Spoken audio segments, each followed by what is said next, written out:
ನೋಡಿ ನಾನು ಸ್ಕೂಟಿಲಿ oil down ಆಗಿದೆ, ಆಯಿಲ್ ಟಾಪ್ ಅಪ್ ಮಾಡ್ತಾಯಿದ್ದೀನಿ ನೋಡಿ.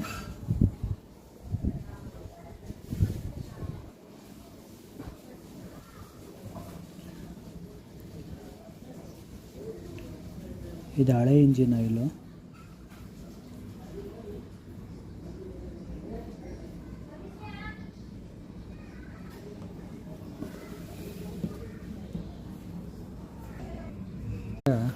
ಇಂಜಿನ್ ಆಯಿಲ್ ಹೆಂಗೆ ಚೆಕ್ ಮಾಡೋದು ಅಂತ ತೋರಿಸ್ತೀನಿ ನೋಡಿ. ಇದು ಕಡ್ಡಿ ಇದೆಯಲ್ಲ ಇಂಜಿನ್ ಆಯಿಲ್ ಚೆಕ್ ಮಾಡೋದು, ಇದನ್ನ ಕ್ಲೀನಾಗಿ ಹಿಂಗೆ ಒರೆಸ್ಕೊಳ್ಬೇಕು ನೋಡಿ. ಇವಾಗ ಇದ್ರ ಒಳಗೆ ಇನ್ಸರ್ಟ್ ಮಾಡಿ ಟೈಟ್ ಮಾಡಬೇಕು ಪೂರ್ತಿ ನೋಡಿ. ಟೈಟ್ ಮಾಡಿ ಒಂದು 2 ಸೆಕೆಂಡ್ ಬಿಟ್ಟು ತಿರ್ಗಾ ರಿಮೂವ್ ಮಾಡಿದ್ರೆ ನೋಡಿ. ಇವಾಗ ರಿಮೂವ್ ಮಾಡ್ತಾಯಿದ್ದೀನಿ.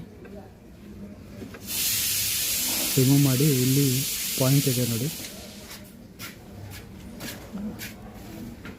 ನೋಡಿ ಅಲ್ಲಿ ಆಯಿಲ್ ಪಾಯಿಂಟ್